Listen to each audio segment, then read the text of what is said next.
এত কিছু শুনবার পর আপনার কাছে কি মনে হচ্ছে, ইসলাম ধর্ম কি গ্রহণ করা যায়? আপনি কি ইসলাম ধর্ম গ্রহণ করবেন? ইসলাম ধর্ম কবুল করবেন?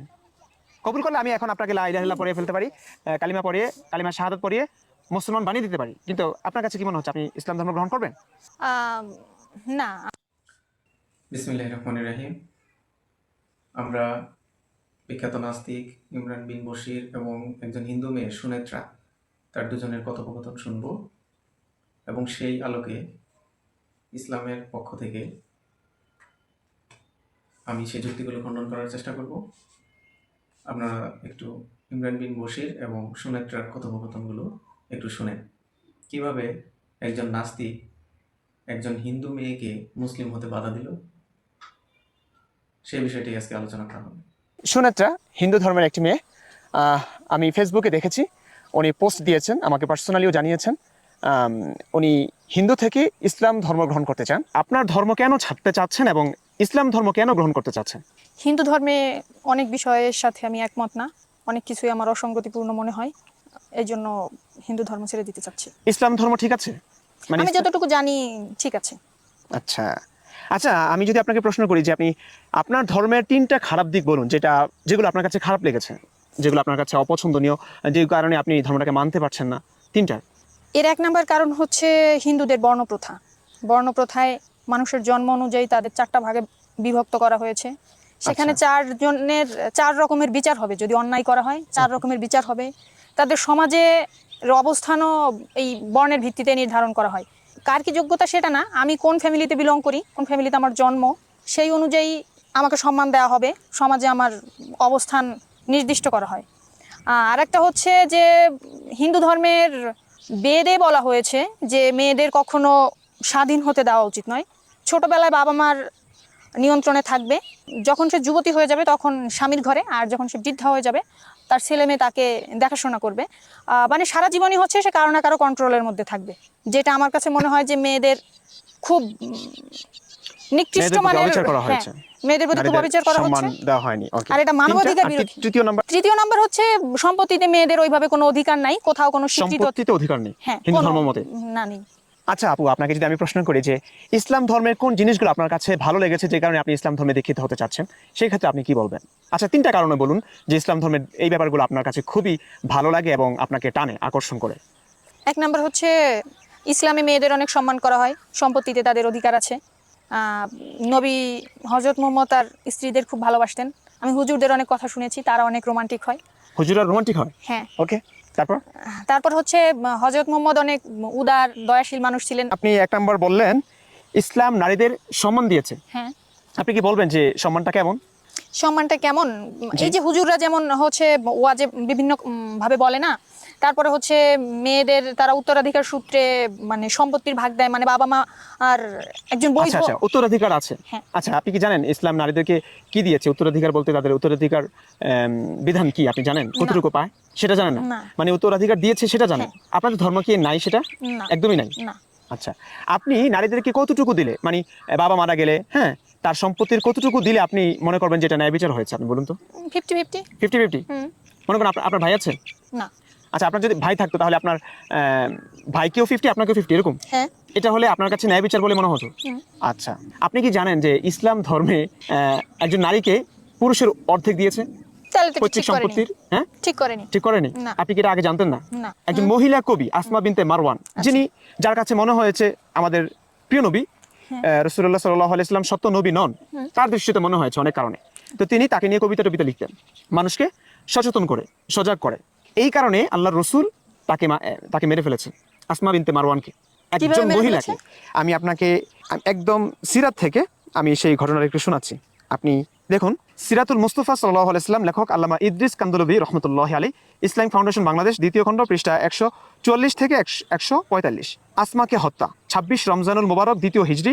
আসমা ছিল এক ইহুদি স্ত্রীলোক যে রাসূলুল্লাহ সাল্লাল্লাহু আলাইহি ওয়াসাল্লামের বিরুদ্ধে কুৎসামূলক কবিতা রচনা করত এবং তাকে নানাভাবে কষ্ট দিত, মানুষকে নবী সাল্লাল্লাহু আলাইহি ওয়াসাল্লাম এবং ইসলামের বিরুদ্ধে বিদ্রোহী করে তুলত। নবী সাল্লাল্লাহু আলাইহি ওয়াসাল্লাম বদর থেকে তখনও ফেরেননি, পুনরায় সে এ ধরনের কবিতা বলল।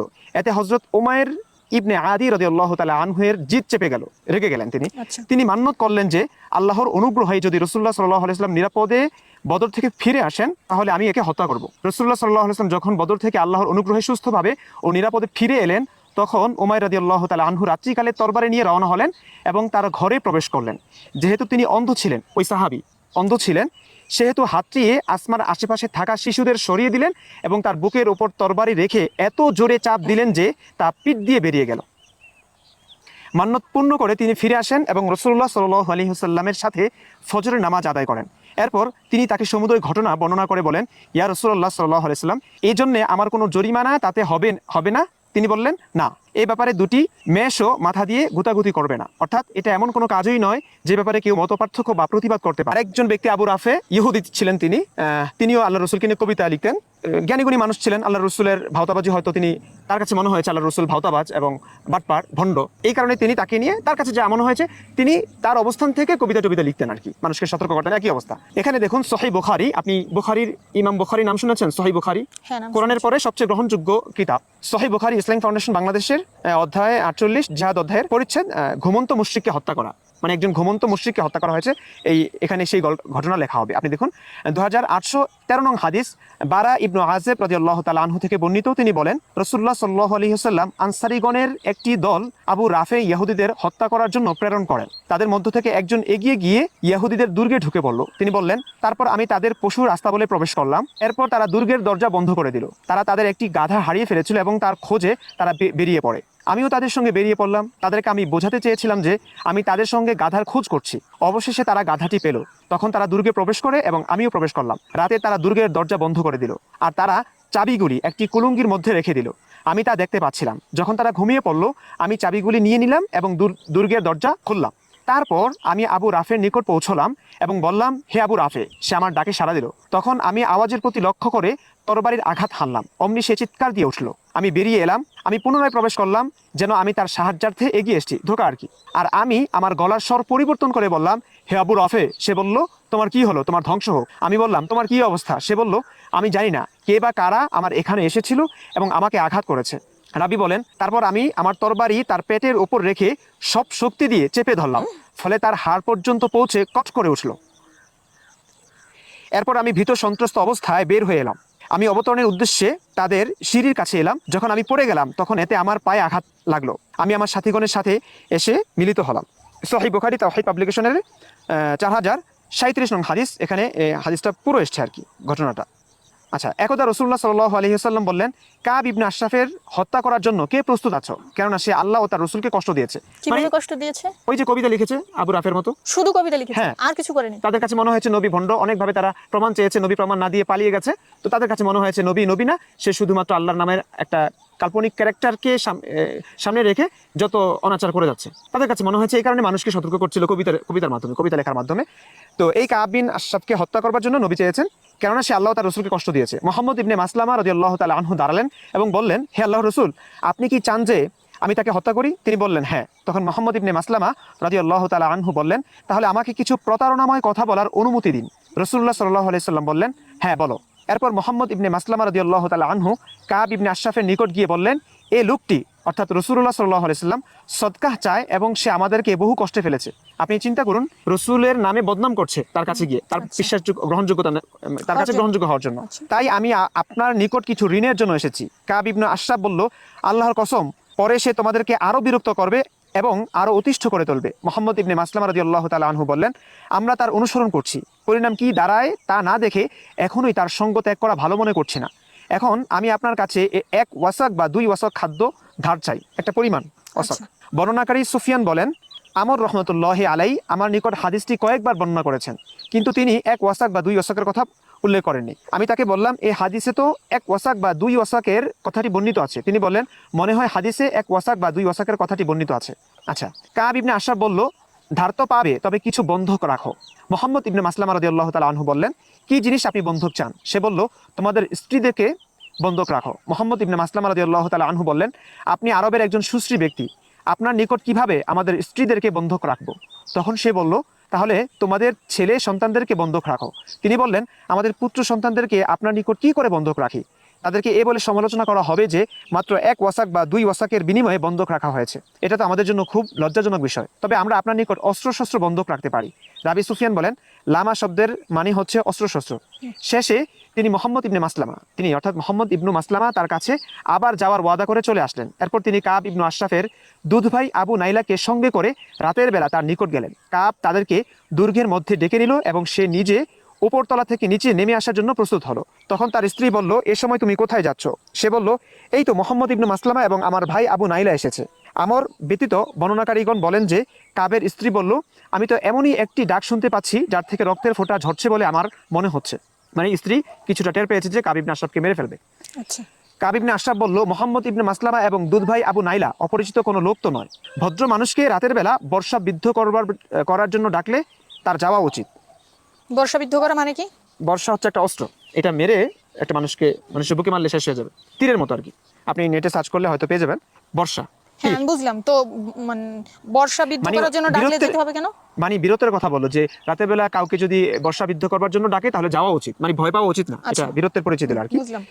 ভদ্র মানুষকে রাতের বেলা বর্ষাবিদ্ধ করার জন্য ডাকলে তার যাওয়া উচিত। বর্ণনাকারী বলেন, মোহাম্মদ ইবনে মাসলামা রাদিয়াল্লাহু তাআলা আনহু সঙ্গে আরো 2 ব্যক্তিকে নিয়ে সেখানে গেলেন।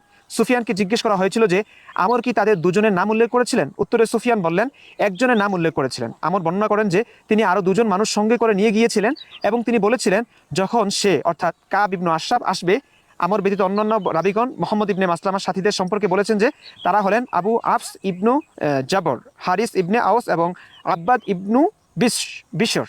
আচ্ছা, বিশ বলে আরবিতে, এখানে বিশর লিখেছে। আচ্ছা, আমর বলেছেন তিনি অপর 2 লোককে সঙ্গে করে নিয়ে এসেছিলেন এবং তাদেরকে বলেছিলেন, যখন সে আসবে তখন আমি তার মাথার চুল ধরে শুকতে থাকবে। একটু মনোযোগ দিয়ে শুনুন। যখন সে আসবে তখন আমি তার মাথার চুল ধরে শুকতে থাকবো। যখন তোমরা আমাকে দেখবে যে খুব শক্তভাবে আমি তার মাথা আঁকড়িয়ে ধরেছি, তখন তোমরা তরবারির দ্বারা তাকে আঘাত করবে। তিনি অর্থাৎ মোহাম্মদ ইবনু মাসলামা একবার বলেছিলেন যে আমি তোমাদেরকেও শুকাবো। সে অর্থাৎ কাব চাদর নিয়ে নিচে নেমে আসলে তার শরীর থেকে সুঘ্রাণ বের হচ্ছিল। তখন মোহাম্মদ ইবনে মাসলামা রাদিয়াল্লাহু তাআলা আনহু বললেন, আজকের মতো এত উত্তম সুগন্ধি আমি আর কখনো দেখিনি। আমার ব্যতীত অন্যান্য রাবীগণ বর্ণনা করেছেন যে কাব বলল, আমার নিকট আরবের সম্ভ্রান্ত ও মর্যাদা সম্পন্ন সুগন্ধি ব্যবহারকারী মহিলা আছে। আমর বলেন, মোহাম্মদ ইবনু মাসলামা রাদিয়াল্লাহু তাআলা আনহু বললেন, আমাকে আপনার মাথা শুকতে দিবেন কি? মাথা শুকবার অনুমতি চেয়েছে। সে বলল, হ্যাঁ। সরল মনে কল্পনাই করতে পারেনি কি ঘটতে চলেছে। এরপর তিনি তার মাথা শুকলেন এবং এরপর তার সাথীদেরকেও শুকালেন। তারপর তিনি আবার বললেন, আমাকে আবার শুকবার অনুমতি দেবেন কি? সে বলল, হ্যাঁ। এরপর তিনি তাকে কাবু করে ধরে সাথীদেরকে বললেন, তোমরা তাকে হত্যা করো। তারা তাকে হত্যা করলেন। এরপর নবী সাল্লাল্লাহু আলাইহি ওয়াসাল্লামের নিকট এসে এ খবর দিলেন। এখন কি মনে হচ্ছে যে এই ধর্মটা আসলে খুব সুন্দর, এই ধর্মটাকে গ্রহণ করা যায়, নবীকে ভালোবাসা যায়? আপনার কাছে কি মনে হচ্ছে? না। মনে হচ্ছে না এই ধর্মটাকে গ্রহণ করা যায় না? না। আপনার কাছে মনে হচ্ছে হুজুররা খুব রোমান্টিক, আমাদের প্রিয় নবী খুব বউ পাগল, তাই তো? বউ পাগল আসলে না, বউকে অনেক না ভালোবাসে। না না, বউকে ভালোবাসে। হ্যাঁ। সহিহ বুখারী তাওহীদ পাবলিকেশনস 268 নং হাদিস, আনাস ইবনু মালিক রাদিয়াল্লাহু তাআলা আনহু হতে বর্ণিত। তিনি বলেন, নবী সাল্লাল্লাহু আলাইহি ওয়াসাল্লাম তার স্ত্রীগণের নিকট দিনের বা রাতের কোনো এক সময়ে পর্যায়ক্রমে মিলিত হতেন। তারা ছিলেন 11 জন। বর্ণনাকারী বলেন, আমি আনাস রাদিয়াল্লাহু তাআলা আনহুকে জিজ্ঞেস করলাম, তিনি কি এত শক্তি রাখতেন? এক রাতে 11 জনের সঙ্গে, ব্যাপারটা তো একটু অস্বাভাবিক লাগছে। তিনি কি এত শক্তি রাখতেন? তিনি বললেন, আমরা পরস্পর বলাবলি করতাম যে তাকে 30 জনের শক্তি দেওয়া হয়েছে। একজন নবীকে এই শক্তি দিয়ে আল্লাহ তাআলা কেন পাঠাবেন? এখানে কি হিকমত বা কি রহস্য? এরপরেও আল্লাহ রাসূলের দাসী ছিল। দাসী বুঝেন? মানে কাফেরদেরকে মেরে তাদের স্ত্রীদেরকে নিয়ে আসা, যুদ্ধবন্দিনী, এদেরকে আল্লাহ রাসূল ব্যবহার করতেন। কেন? এটা আল্লাহ হালাল করে দিয়েছেন তার জন্য। মুসলিম পুরুষ যদি কাউকে কোনো একটা মেয়েকে বিয়ে করে, সেই ক্ষেত্রে 2 জন সাক্ষীই লাগবে। সাক্ষীর উপস্থিতিতে বিয়েটা হতে হবে, সম্পূর্ণ হতে হবে। কিন্তু নবীর জন্য কোনো সাক্ষী লাগবে না। নবী কোনো নারীকে গিয়ে বলল, এই নারী তুমি নিজেকে আমার কাছে সমর্পণ করো, বাস করলো, কেউ দেখলো না, এই নারীকে ভোগ করা নবীর জন্য হালাল। এটা করণে আল্লাহ তাআলা নাকি বলে দিয়েছেন।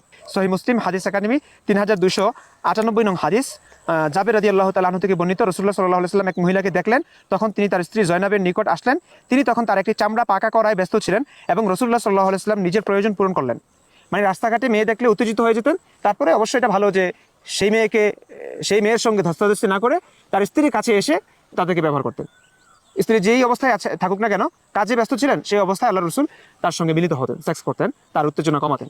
তো আপনার কাছে এগুলো কি মনে হচ্ছে? মানে এত সব তো খাদিজার মৃত্যুর 1 মাসের মধ্যেই পরপর 2টো বিয়ে করে ফেলেছে।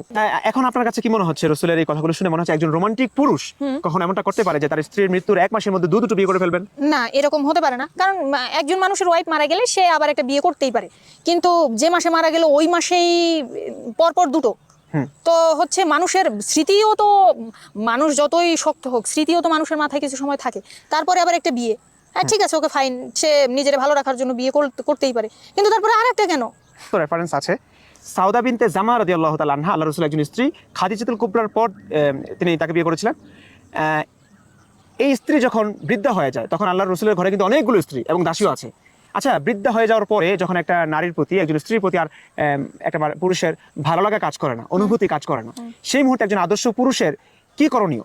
মানে তিনি কি তাকে তালাক দিয়ে দিবেন, ছেড়ে দিবেন? কেন ছেড়ে দিবেন কেন? আমাদের প্রিয় নবীজি এই কাজটাই করতে চেয়েছিলেন। সাউদা বিনতে জামা রাদিয়াল্লাহু তাআলা আনহা, তিনি যখন বার্ধক্যে উপনীত হলেন, তাকে আর ভালো লাগছে না আল্লাহ রসুলের, তখন সাউদা বিনতে জামাকে রসুল তালাক দিতে চাইলেন। একটা মেয়ের বয়স হয়ে গেছে, তো সেই কারণে আমার ভালো লাগছে না, আমি তারে তালাক দিয়ে দিলাম। আমি তো অমানবিক বলবো না, কারণ আমি বললে আমাকে মেরে ফেলবে, ঠিক আছে? এটা জানেন, এই যে অমানবিক, এটাকে অমানবিক বলছেন না, আমি যদি বলি না আমাকে মেরে ফেলবে, এটা হচ্ছে ইসলামের শাশ্বত বিধান। আমি মুরতাদ হয়ে যাব। আপনি আপনাকে মেরে ফেলতে পারে, যেহেতু আপনি হিন্দু। আচ্ছা যাক, শুনেন আমার কথা, আপনার কাছে কি মনে হচ্ছে এটা অমানবিক? হ্যাঁ, এটা ঠিক নয়। এত কিছু শুনবার পর আপনার কাছে কি মনে হচ্ছে? ইসলাম ধর্ম কি গ্রহণ করা যায়? আপনি কি ইসলাম ধর্ম গ্রহণ করবেন? ইসলাম ধর্ম কবুল করবেন? কবুল করলে আমি এখন আপনাকে লা ইলাহা ইল্লাল্লাহ পড়িয়ে ফেলতে পারি, কালিমা পড়িয়ে, কালিমা শাহাদাত পড়িয়ে মুসলমান বানিয়ে দিতে পারি, কিন্তু আপনার কাছে কি মনে হচ্ছে আপনি ইসলাম ধর্ম গ্রহণ করবেন? না। সুধী দর্শক, আমরা হিন্দু ধর্মের আলোকে দেখব বর্ণপ্রথা সেখানে কিভাবে প্রকট আকার ধারণ করেছে, বর্ণপ্রথার উৎপত্তি হিন্দু ধর্মের কোন জায়গা থেকে এসেছে, হিন্দু মেয়েটি যে বর্ণপ্রথা নিয়ে কথা বললো এটা আসলে হিন্দু ধর্মে আছে কি না সেটা একটু খোঁজার চেষ্টা করব। আমরা জানি হিন্দু ধর্মের সর্বোচ্চ ধর্মীয় গ্রন্থ হচ্ছে বেদ। বেদের এক জায়গায়, ঋগ্বেদে 10ম অধ্যায় 9ম সূক্ত 12 নম্বর শ্লোকে বর্ণ সম্পর্কে কথা বলা হয়েছে। এখানে বলা হয়েছে, ব্রাহ্মণ এই পুরুষের মুখ হয়, ক্ষত্রিয় এই পুরুষের বাহু, যাহা এই পুরুষের উরু তাহা বৈশ্য, এবং পা শূদ্র রূপে প্রকট হয়। এই কথার দ্বারা বোঝা যায় ব্রাহ্মণ যে জনগোষ্ঠী আছে বা যারা স্বভাবে ব্রাহ্মণ, তারা পুরুষ, এখানে পুরুষ মানে হচ্ছে আদি সত্তা, সৃষ্টি সত্তা, তার মুখমণ্ডল থেকে এই ব্রাহ্মণের বৈশিষ্ট্যগুলো আসে বা তার মুখমণ্ডল থেকে ব্রাহ্মণের সৃষ্টি হয়েছে। এই আদি সত্তার বাহু থেকে সৃষ্টি হয়েছে ক্ষত্রিয়, এই আদি সত্তার উরু থেকে সৃষ্টি হয়েছে বৈশ্য, এবং তার পা থেকে সৃষ্টি হয়েছে শূদ্র। এখানে কিন্তু হিন্দুদের জন্মগত ভেদাভেদ নিয়ে কোনো আলোচনা করা হয়নি। এই বৈশিষ্ট্যগুলো হচ্ছে একটা পরিপূর্ণ চিত্র, অর্থাৎ রূপক অর্থে একটা পরিপূর্ণ কাঠামো, সমাজ ব্যবস্থা বলেন, রাষ্ট্র ব্যবস্থা বলেন, এই সকল কিছুর একটা পরিপূর্ণ কাঠামো দাঁড় করানোর জন্য মানুষের কাজের উপর ভিত্তি করে এই 4টা শ্রেণীতে ভাগ করা হয়েছে। সুতরাং বর্ণভেদ এখানে কোনোভাবেই জন্মগত বা জাতিগত ভেদাভেদ সৃষ্টি করেনি। এখন আসুন উপনিষদ বা গীতাতে এই ব্যাপারে কি বলা হয়েছে সেটা একটু আমরা আলোচনা করি। ভগবদ গীতার অধ্যায় 18 শ্লোক 41 থেকে 44-এর মধ্যে এই বর্ণবাদ সম্পর্কে আলোচনা আছে। ভগবদ গীতার অধ্যায় 18 শ্লোক 41, শ্রীকৃষ্ণ অর্জুনকে বলতেছে, হে পরন্তু, ব্রাহ্মণ, ক্ষত্রিয়, বৈশ্য ও শূদ্রদের কর্মসমূহ তাদের স্বভাবজাত গুণ অনুযায়ী বিভক্ত। শ্লোক 42-এ বলা হয়েছে, সম, দম, ক্ষমা, ধৈর্য, জ্ঞান বিজ্ঞান ও আস্তিক্যবাদ এগুলো ব্রাহ্মণের স্বভাবজাত ধর্ম। অর্থাৎ যে লোকটা ব্রাহ্মণ তার মধ্যে সম থাকবে, দম থাকবে, ধৈর্য থাকবে, তপস্যা থাকবে, জ্ঞান বিজ্ঞান থাকবে, আস্তিক্যবাদ থাকবে, অর্থাৎ ঈশ্বরের উপরে বিশ্বাস এরকম থাকবে, এরা হচ্ছে ব্রাহ্মণ। অর্থাৎ এখানে কি বোঝা গেল? ব্রাহ্মণ দ্বারা বোঝা গেল এগুলো হচ্ছে মানুষের গুণাবলী।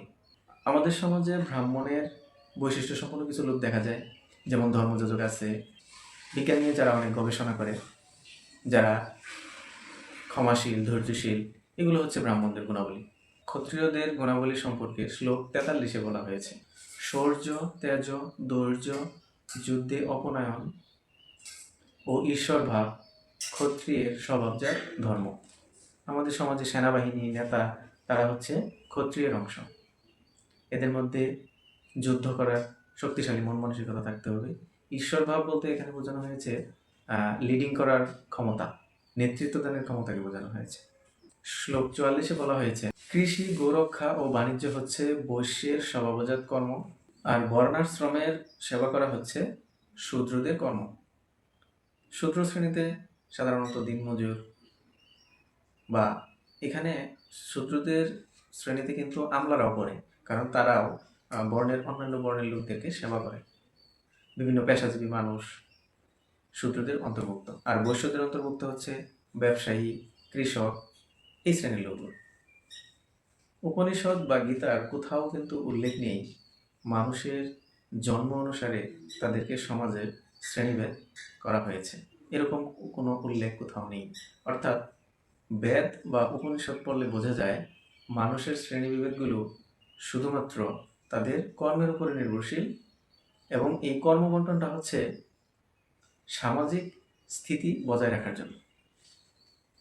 কিন্তু এখানে একটি বড় রকম প্রশ্ন থেকে যায়, সেটা হচ্ছে যে পেশাজীবী বা কর্মজীবী শ্রেণীকে প্রতিনিধিত্ব করে বেদে যে বলা হলো শূদ্র পা রূপে প্রকট হয়, তাহলে এদেরকে কেন পা থেকে সৃষ্টি হতে হবে, বা এদেরকে পার সাথে কেন রূপক অর্থে অর্থায়ন করা হলো? ব্রাহ্মণদেরকে মুখমণ্ডলের সাথে তুলনা করা হলো, এই বিষয়টা বোঝা যায় যে এরা উত্তম শ্রেণী, কারণ এটা মুখমণ্ডল থেকে তৈরি হয়েছে বা মুখমণ্ডলকে রূপক অর্থে রিপ্রেজেন্ট করতেছে। কিন্তু পা দ্বারা যে শূদ্রদেরকে রিপ্রেজেন্ট করা হলো কেন? সমস্যার শুরু কিন্তু এখানেই হয়েছে। এই শ্রেণী বৈষম্য, অর্থাৎ সমাজে একজন লোক পেশাজীবী হতে পারে, সে মেথর বা অন্য কোনো নিম্নগোত্রীয় মানুষ, কিন্তু সে কি তাই বলে ঈশ্বরের পা দিয়ে তাকে কেন রিপ্রেজেন্ট করা হবে? এই ব্যাপারটাই কিন্তু পরবর্তীতে হিন্দু ধর্মে দেখা গেছে ব্যাপক একটা শ্রেণী বৈষম্যের সৃষ্টি করেছে। যেমন এই শ্রেণী বৈষম্যগুলো প্রকট আকার ধারণ করেছে মনুস্মৃতিতে। মনুস্মৃতি অধ্যায় 10 শ্লোক 121, শূদ্রের একমাত্র ধর্ম হচ্ছে উপরের 3 বর্ণের সেবা করা, অর্থাৎ শূদ্রদেরকে কোণঠাসা করে ফেলা হয়েছে। মনুস্মৃতির অধ্যায় 10 শ্লোক 122-এ বলা হয়েছে, শূদ্রদের ধর্মীয় কোনো কর্ম নেই, অর্থাৎ ধর্মের আচার কর্ম এগুলো থেকেও শূদ্রদেরকে বাদ দেওয়া হয়েছে।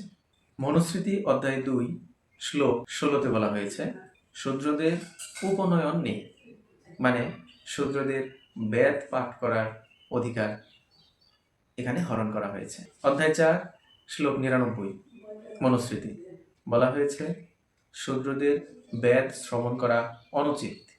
মনুস্মৃতি অধ্যায় 8 শ্লোক 270, শূদ্র যদি উচ্চবর্ণের কাউকে অপমান করে তাহলে তার জন্য তাকে কঠোর শাস্তি পেতে হবে।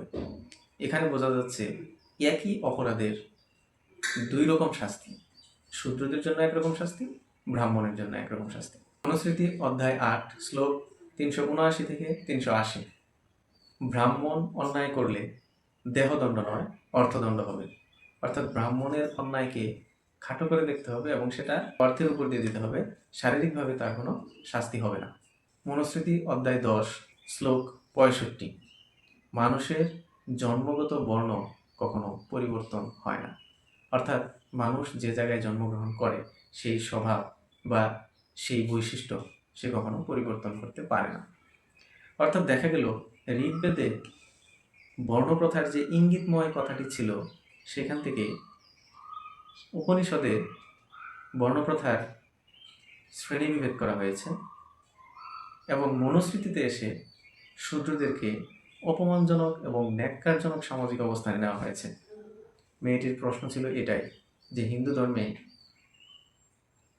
বর্ণপ্রথা প্রকট এবং আধুনিক সমাজে তাই দেখা যায় যে এক বর্ণের সাথে অন্য বর্ণের বিয়ে শাদী হচ্ছে না, বা অন্যান্য সামাজিক আচার অনুষ্ঠানেও শূদ্রদেরকে নিম্নবর্ণ বা নিম্ন শ্রেণী হিসেবে গালি দেওয়া হচ্ছে। আবার একই রকম অপরাধ করলে দুইজনের দুই রকম শাস্তি, ঈশ্বরের এমন বিচার, এ নিয়েও মেয়েটির আপত্তি ছিল।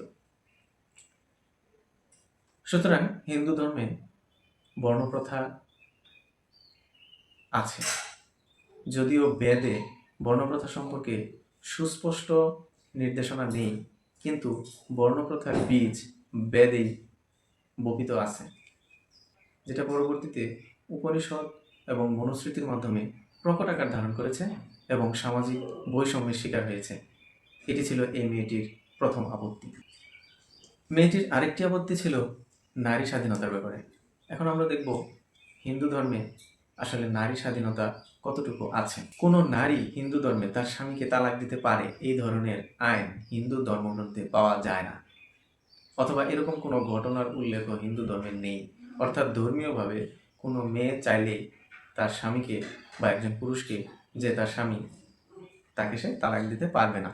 স্বামী খারাপ হোক, মন্দ হোক, যাই হোক, নারীর তার সাথেই সংসার করতে হবে। এটা নারী স্বাধীনতার উপর সম্পূর্ণ অবৈধ হস্তক্ষেপ। কারণ হচ্ছে একজন নারীর যদি তার হাজবেন্ডের সাথে বা স্বামীর সাথে সংসার করতে অনীহা প্রকাশ করে, তাহলে সে অবশ্যই তাকে ছেড়ে দেওয়ার বিধান থাকা উচিত ছিল। কারণ আমরা হিন্দু ধর্মে বা আমাদের সমাজেও আমরা প্রায়ই দেখতে পাই স্বামী দ্বারা স্ত্রী নির্যাতিত হয় এবং নির্যাতনের ফলে অনেক স্ত্রী মারাও যায়। তো একজন স্ত্রীর যদি মনে হয় তার স্বামীর সাথে তার আর থাকা সম্ভব নয়, তাহলে অবশ্যই তাকে ধর্মীয়ভাবে স্বাধীনতা দেওয়া উচিত, যেন সে তার স্বামীকে ছাড়তে পারে, এরকম বিধান থাকা উচিত। কিন্তু এটা হিন্দু ধর্মের একটা সীমাবদ্ধতা যে নারী পুরুষকে ছাড়তে পারে, এরকম কোনো বিধান হিন্দু ধর্মীয় গ্রন্থে পাওয়া যায় না। কিন্তু পুরুষ নারীকে ছাড়তে পারে এরকম বিধান আবার পাওয়া যায়। এটা কি অদ্ভুত ব্যাপার। মনুস্মৃতি অধ্যায় 10 শ্লোক 18, স্ত্রী যদি দুষ্ট আচরণ করে স্বামী তাকে ছাড়তে পারে।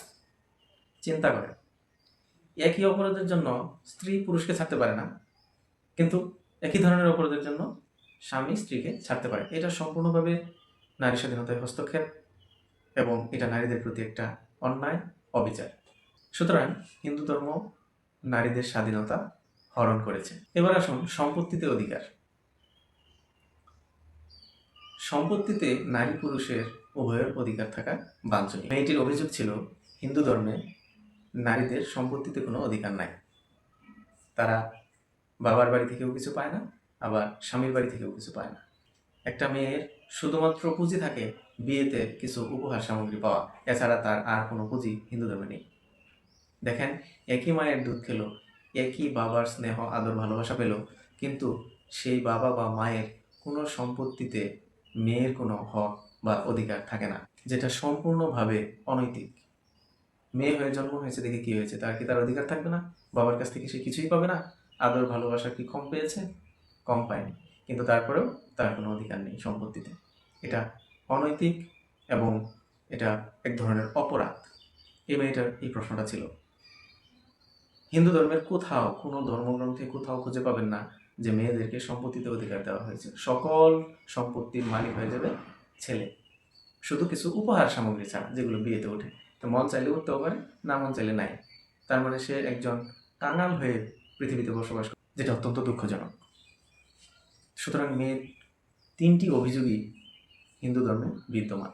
তাই সে সেই ধর্মীয় রীতি সেগুলোকে ভেঙে মেয়েটি নিয়ত করেছিল মুসলিম হওয়ার জন্য। সে তাই খুঁজতেছিল মুসলমান ধর্মে তার শান্তি, শৃঙ্খলা, অধিকার। কিন্তু দুর্ভাগ্যজনকভাবে ইমরান বিন বশির ভাই তাকে মিসলিড করেছে, মিসগাইড করেছে।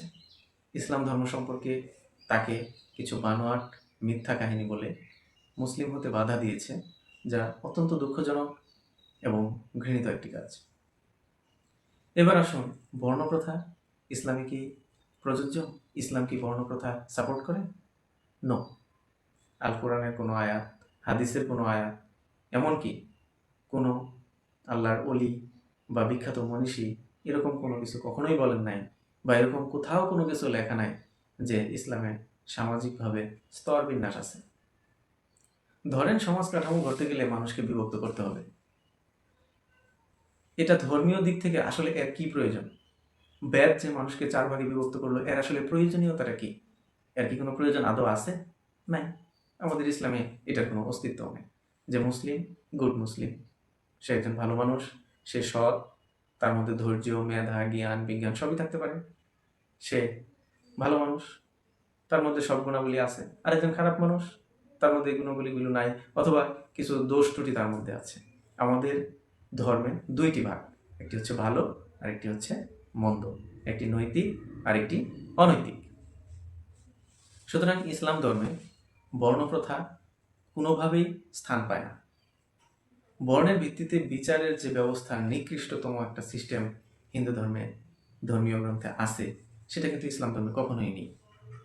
একজন মুচির ঘরেও যদি একজন আল্লাহর ওলি জন্ম নিতে পারে, আবার একজন সম্ভ্রান্ত ঘরেও আল্লাহ ওলি পাঠাইতে পারে, বা একজন সম্ভ্রান্ত ফ্যামিলিতেও আল্লাহ হয়তো জ্ঞানী লোক পাঠাইতে পারে। এরকম বহু নজির ইসলামে আছে। ইসলামের বহু সাহাবাগণ দাস ছিলেন, কিন্তু তাদের মর্যাদা ইসলামের অনেক উঁচু পর্যায়ে, ভাবতেও পারবেন না। জন্ম অথবা বর্ণ এখানে কোনো ধরনের প্রভাব ফেলে না, এবং এর স্থান ইসলামে নেই, আলহামদুলিল্লাহ। এখন আসি নারী স্বাধীনতার ব্যাপারে ইসলামে কি বলা হয়েছে। নারী তার ব্যক্তিগত দিক থেকে সম্পূর্ণ স্বাধীন। নারীর অমতে বিবাহ গ্রহণযোগ্য নয়। নারী যদি না চায় যে তার স্বামীর সাথে সে সংসার করবে না, অথবা যদি দেখে যে তার স্বামী বিপদগামী হয়ে গেছে এবং তার সংশোধনের আর কোনো রাস্তা নেই, তাহলে সে নিজ ইচ্ছায় স্বামীকে তালাক দিয়ে আলাদা হয়ে যেতে পারে। সে মন চাইলে আরেকটি সংসারও করতে পারে। আরেকটি কথা বলি, হিন্দু ধর্মে বিধবা বিবাহের কোনো আইন ধর্মীয় গ্রন্থে নেই। এই বিধবা বিবাহ আইন ইসলামে আছে, অর্থাৎ স্বামী মারা গেছে অথবা সে স্বামীকে তালাক দিয়ে দিছে, এই মেয়ে একটা নির্দিষ্ট সময় পর আরেকজন জীবনসঙ্গী পছন্দ করে নিতে পারবে। কিন্তু হিন্দু ধর্মে বিধবাদের পুনরায় বিবাহের যে আইন, সেটা কিন্তু বর্তমান রাষ্ট্রীয় সামাজিক ব্যবস্থায় এটা আইন করে চালু করা হয়েছে, কিন্তু ধর্মগ্রন্থে এ ব্যাপারে কোনো উল্লেখ পাওয়া যায় না। দেখেন, একজন নারী একজনের সাথে সংসার করবে, যদি তার অসহ্য হয়ে যায়, ভালো না লাগে, তাহলে সে তাকে ডিভোর্স দিবে, আবার সে নতুন সংসার করবে। এতে কোনো অন্যায় অপরাধ ইসলাম ধর্মে নেই, এবং এটা সুস্পষ্ট বিধান আল্লাহ তাআলা রাসূল সাল্লাল্লাহু আলাইহি সাল্লামের মাধ্যমে আমাদেরকে দেখিয়ে দিয়েছেন। এখন আসুন, সম্পত্তিতে নারীর অধিকার কেমন। এখানে একটা বিষয় উল্লেখ করা হয়েছে, ইসলাম ধর্মে নারী এবং পুরুষ, পুরুষ 2 অংশ পায়, নারী তার অর্ধেক পায়। এটাকে অনৈতিক বলা হয়েছে। কিন্তু একটু চিন্তা করুন, একজন নারী তার জীবনে কি কি সম্পত্তি পায়, সে বিষয়ে ইসলাম ধর্মের সুস্পষ্ট দিক নির্দেশনা রয়েছে। একজন নারী একজন পিতার ঘরে জন্মগ্রহণ করেন, একজন ছেলের সমমর্যাদায় আদর, ভালোবাসা, স্নেহ, মায়া, মমতায় বড় হয়, এবং তারপরে সে স্বামীর ঘরে চলে যায়। প্রশ্ন হচ্ছে, তাহলে ছেলে যে সম্পত্তি পায়, মেয়ে কেন তার অর্ধেক পায়? একজন নারী তার বিয়ের আগ পর্যন্ত বাবার আদর, স্নেহে এবং বিয়ের পর তার সম্পূর্ণ ভরণ পোষণের খরচ থাকে তার স্বামীর। সুতরাং দেখা যাচ্ছে নারীকে তার জীবদ্দশায় কম পরিমাণ অর্থ ব্যয় করতে হয়, অথবা এমনকি তার কোনো অর্থই ব্যয় করতে হয় না, কারণ সে তার পিতার উপর নির্ভরশীল, তারপর তার স্বামীর উপর নির্ভরশীল, স্বামী না থাকলে তার ছেলে মেয়েদের উপর নির্ভরশীল। কিন্তু তারপরও নারী অধিকার ইসলাম ধর্মে কঠোর। আল্লাহ তাআলা আল কোরআনে নারীদের অংশের ব্যাপারে বারবার সতর্ক করেছেন। তাহলে নারী যে বাবার কাছ থেকে ছেলের ভাগের অর্ধেক ভাগ পাচ্ছে, এবং স্বামীর কাছ থেকেও সে একটা অংশ পাচ্ছে, আবার দেনমোহর বাবদ সে একটা মোটামুটি একটা পরিমাণে টাকা পাচ্ছে, এই 3 জায়গা থেকে মিলিয়ে তার একটা নিট ক্যাপিটাল অর্জন হয়। এই নিট ক্যাপিটালটা নিট অ্যাসেটেই থাকে, কারণ এটা সারা জীবনে নাও খরচ করে, তাহলে এখানে কারোর কোনো কিছু বলার নেই, এটা সম্পূর্ণ তার অধিকার। অর্থাৎ একজন নারী সুস্পষ্টভাবে, সুনির্দিষ্টভাবে ইসলামে সম্পত্তিতে তার সুন্দর অধিকার আল্লাহ তাআলা বন্টন করে দিয়ে ব্যবস্থা করে দিয়েছেন। এই নারী যদি তার স্বামী পরবর্তী তাকে ছেড়েও দেয়, তারপরেও যেন নারী সুন্দরভাবে তার জীবনযাপন চালাতে পারে, সেই ব্যবস্থা আল্লাহ তাআলা ইসলাম ধর্মে সুন্দরভাবে করে দিয়েছেন। কিন্তু দুঃখজনক ব্যাপার হচ্ছে, হিন্দু ধর্মে এই ব্যাপারে কোনো নির্দেশনা নেই। আরেকটা প্রশ্ন আসছে এখানে, হুজুররা রোমান্টিক হয় না। আরে ভাই, রোমান্টিসিজম, রোমান্টিকতা, এটা কি লোক দেখানোর বিষয়? মানুষকে বলে বেড়ানো তার স্ত্রীকে সে কত ভালোবাসে, নো। কিন্তু আল্লাহ তাআলা আল কোরআনে স্পষ্ট নির্দেশনা দিয়েছে, তোমরা তোমাদের স্ত্রীদের সাথে ভালো ব্যবহার করো। সূরা আল বাকারা 187 নম্বর আয়াতে আল্লাহ তাআলা বলেন, তোমাদের স্ত্রীগণ তোমাদের জন্য পোশাক স্বরূপ এবং তোমরাও তাদের জন্য পোশাক স্বরূপ। অর্থাৎ এখানে স্বামী স্ত্রীর ভালোবাসার কথা বলা হয়েছে, সম অধিকারের কথা বলা হয়েছে, একজনের সাথে আরেকজনকে পোশাকের সাথে তুলনা করা হয়েছে। সূরা রুম আয়াত 21 আল্লাহ তাআলা বলেন, তিনি তোমাদের জন্য তোমাদের মধ্য থেকে সৃষ্টি করেছেন তোমাদের জোড়া, যাতে তোমরা তাদের কাছে শান্তি পাও, এবং সৃজন করেছেন তোমাদের মধ্যে ভালোবাসা ও সহমর্মিতা। অর্থাৎ আল্লাহ তাআলা নারীদের ব্যাপারে বলছেন,